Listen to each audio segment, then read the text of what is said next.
right, Shalom. I want to start off by giving all praises to Yahweh Bashem Yahushai Bashem Rachak Wadash. Double honors to the apostles and elders of Great Millstone who rule well. And also honor and salutations to those of you who are of the hopeful elect and are out there teaching the word in sincerity and truth.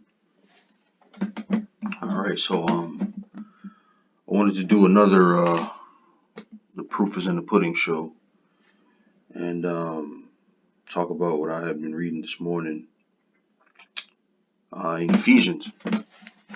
As I mentioned before, when I think of these types of shows, I'm thinking in response to the Christian church, whether it be Baptist or Methodist or any of those denominations. And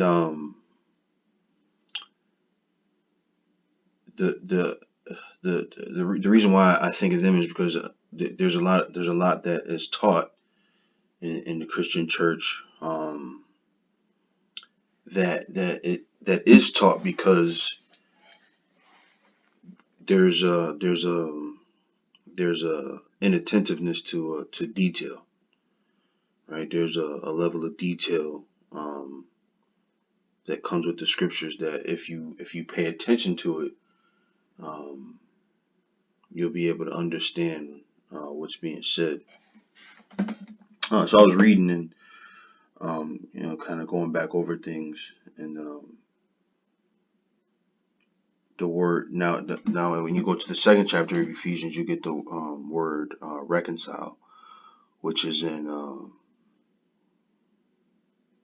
Ephesians 2:16. So let me just see something really quick here.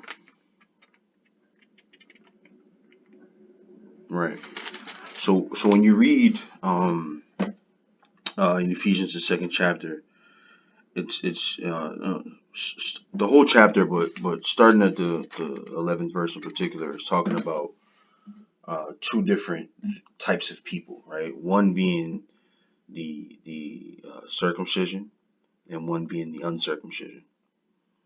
And as the brothers in the know understand, the circumcision is talking about those who were under the law and still keeping the law, or in a lot of ways pretending to keep the law, but still maintaining that the law was the way to righteousness. And the uncircumcision were those who were scattered outside of the land of Israel. Really quick, let me go to Ephesians 2:11.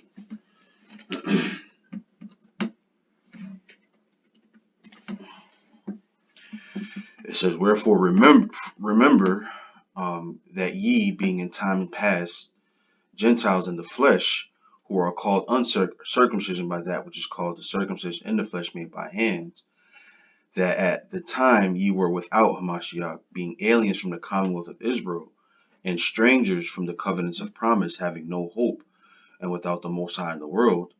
But now in Hamashiach, Yahushai, ye who sometimes were afar off, are made nigh by the blood of Hamashiach." There's one I wanted to read. I think it's between one new man is what it says. Bear with me for just a second here.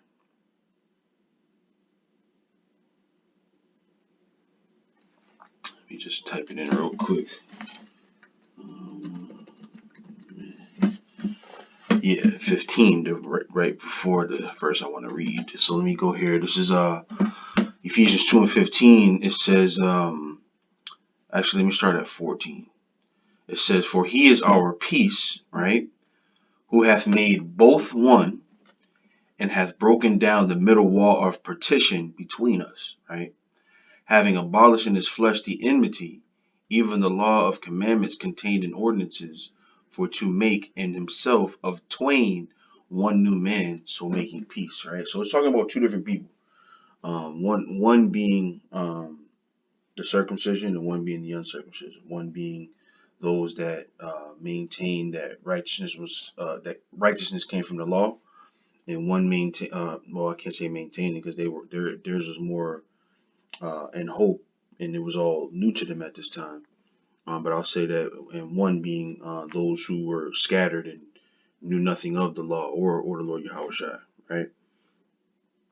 So after this verse, this 15th verse, you get this word reconcile here, right? So it says, and that he might reconcile both unto the Most High in one body by the cross, having slain the enmity thereby, right? So what is that? The enmity was at this time, just to give a little commentary about this time that was going on. The enmity was, well, let's look up enmity really quick.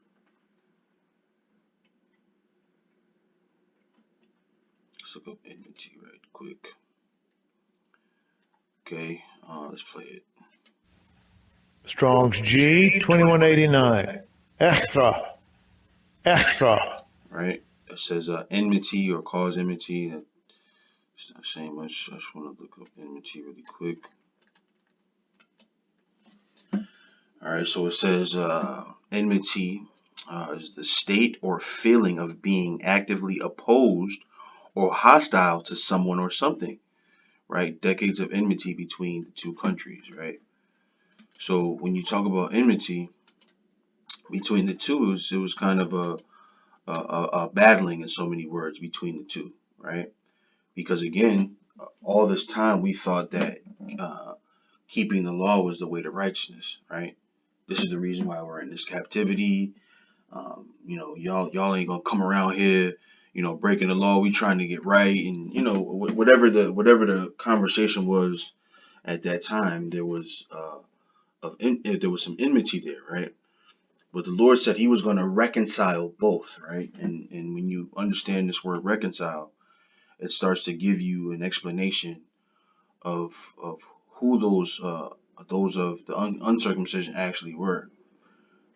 Again, in the church, they'll say that the uncircumcision were the heathen nations, the other nations, right?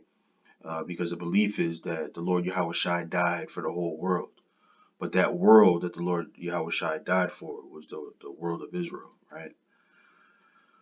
So let's go and look up this word, reconcile. I'll show you what I found.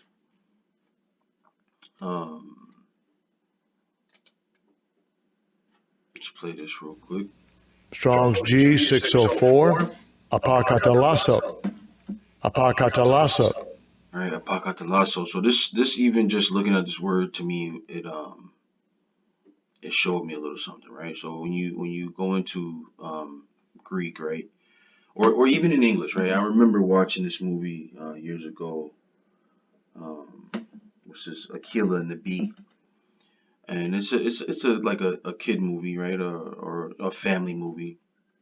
But one thing that Lawrence Fishburne, his character was teaching the main character of the movie, Aquila, was words are like big words are nothing more than smaller words put together, right? And then in keeping that understanding, you can kind of see where this is going, right? So I'll tell you what when looking at this in Greek, what it reminded me of. So apo reminded me of what you see when you see the word apostle, right? Apostle means to be sent out, right? And then I saw this kata here, right? And this reminded me of like catastrophic, right? And then this word lasso, right? So when you look at it in three different parts, right? It's like three different words put together. So as the first thing I did when I was going over it this morning, I just looked down here. This is what my I guess my habit when I go into a word, I just automatically go right here to the outline of Bible usage or biblical usage and see what it means here. But a lot of times it gives you the word that you're trying to figure out what it means, right? It's like I'm looking up the word reconcile, and in the definition, the word reconcile is there, but it still gives you a little bit of information. So let me read it. So it says, to reconcile completely, right? To reconcile back again, right? And then the third one is bring back a former state of harmony, right? So if you're reconciling back again or bringing back a former state of harmony, that means you would have had to have been in harmony in the beginning, right? Or if you're being reconciled back again, that means again you would have to have been there in the first place, right? So again, so it's you're starting to see like there's very specific wording used in the scriptures, right? You cannot reconcile something that wasn't there in the first place. You can't do it, right? So if you go back up here to the root word or the etymology, it starts to break down that word, right? So there's two different things. So I'll go to apo first, just to show you. So it says of separation, right? Of local separation after verbs of motion from a place, i.e., of departing or fleeing. Of separation of a part from the whole, right? So that's when you get an apostle is to be sent out. Actually, let's do that. Let's do that really quick.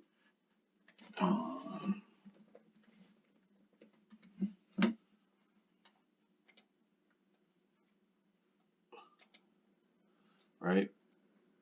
See that root word apo or apo is in there, right? What does it mean? A delegate messenger, one sent forth with orders, right? Specifically applied to the 12 apostles of Hamashiach, in a broader sense applied to other eminent Christian teachers of Barnabas, of Timothy, and Sylvanus, right? So it says a delegate messenger, one sent forth with orders, right? So if you're sent forth, right, and you're of a larger body, right, that's where that word apo comes from, right? So go back here real quick,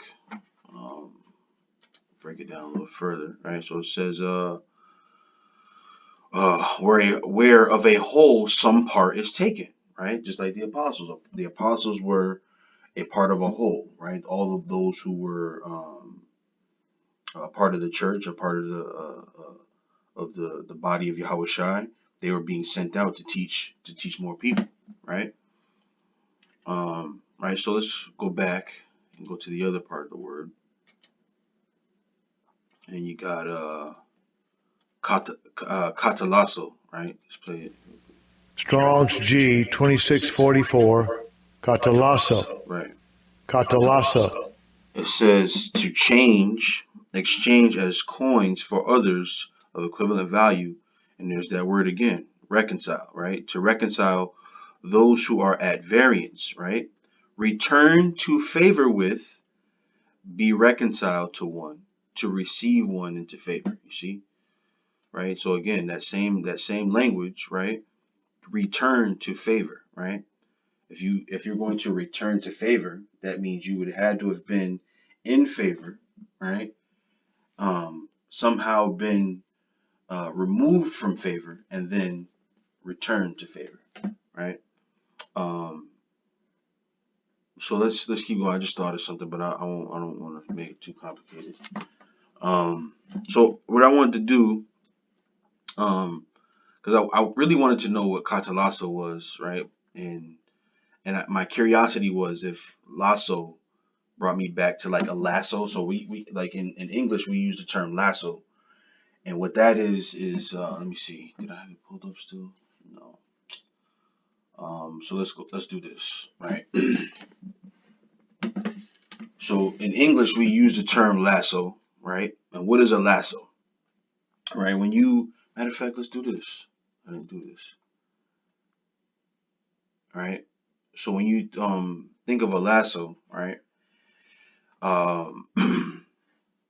Cowboys use lassos to like round up the bulls. If you ever gone to like a rodeo or seen a rodeo, they use lassos to, they kind of riding a horse and they spinning that thing around and they throw it around the horns. See, just like this, they throw it around the horns of the bull or the buck or whatever they're trying to catch.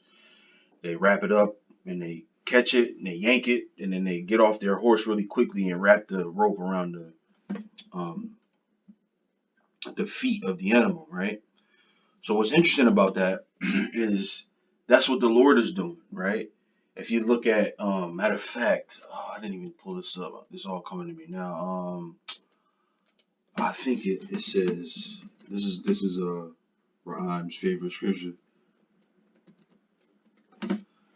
Oh man, I know there's a scripture that says this. I gotta find it. Give me a second here.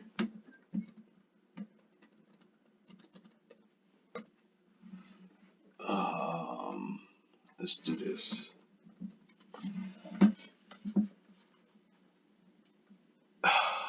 Isaiah 51 and 20. Just let me look at it real quick.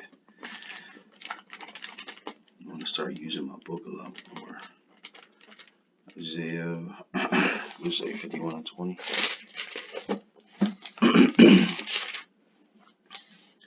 Isaiah 51 and 20. Thy sons have fainted. They lie at the head of all the streets as a wild bull in a net. Right? Now, who is this talking about? This is talking about Israel, man. Bear with me for a second here.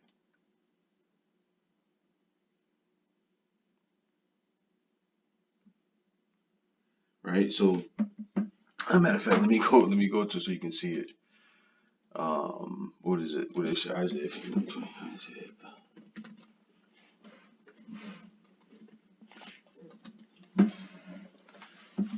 Isaiah 51 and 20, it says, Thy sons have fainted.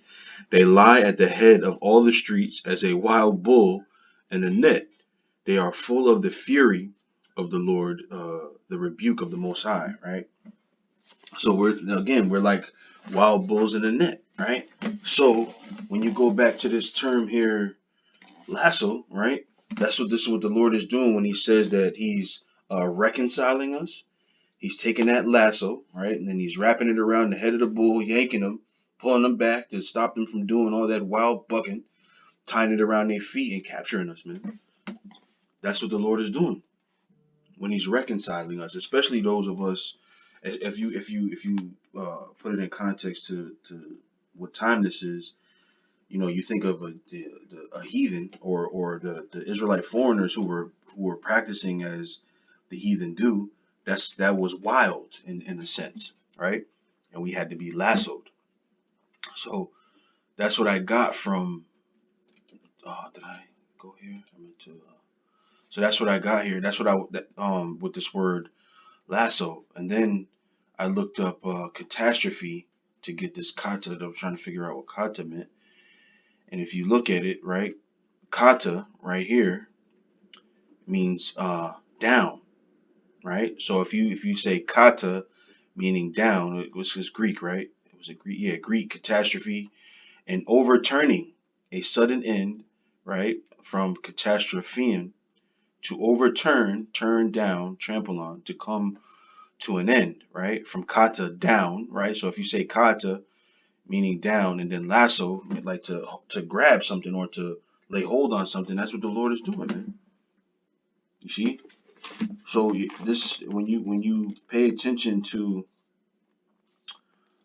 this type of these words that are used, you start to realize what the Lord was talking about. And what was interesting, I continue to read.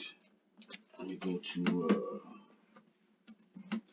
Ephesians the 3rd chapter. In the first verse it says, For this cause I, Paul, the prisoner of Yahushua Hamashiach, for you Gentiles, right? If ye have heard of the dispensation of the grace of the Most High, which is given me to you, how that by revelation he made known unto me the mystery, as I wrote aforetime in few words, right? So what is this mystery, right? Let me keep reading. It says, Whereby when ye read, ye may understand my knowledge in the mystery of Hamashiach, which in other ages was not made known unto the sons of men, as it is now revealed unto his holy apostles and prophets by the Spirit, right? So what was that mystery, right? What is that mystery that he's talking about, right? Continuing on, it says that the Gentiles should be fellow heirs and of the same body and partakers of his promise in Hamashiach by the gospel, right? So you thinking to yourself, what is this? Why I was this morning. What is that mystery? And that mystery is when you go to, matter of fact, let's go to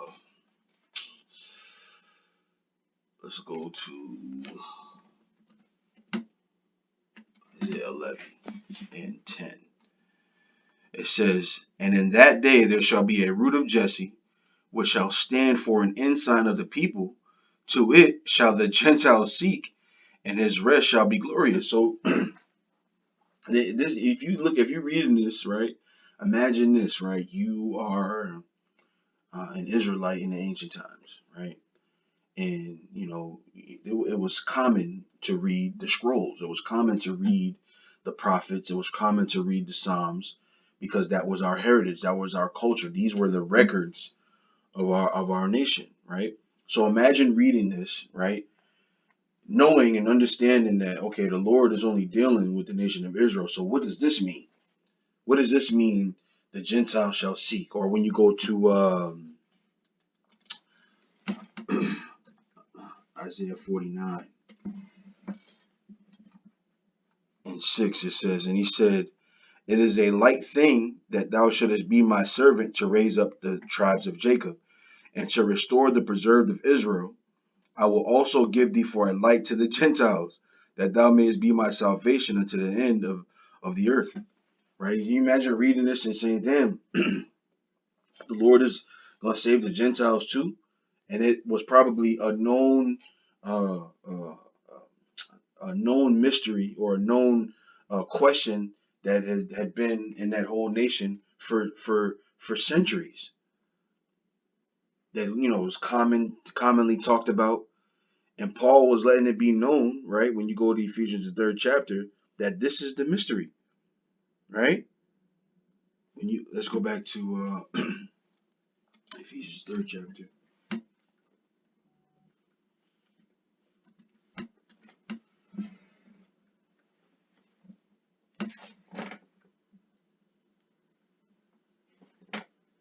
It's, Ephesians 3 and 6. It says that the Gentiles should be fellow heirs in the same body and partakers of his promise in Hamashiach by the gospel, right?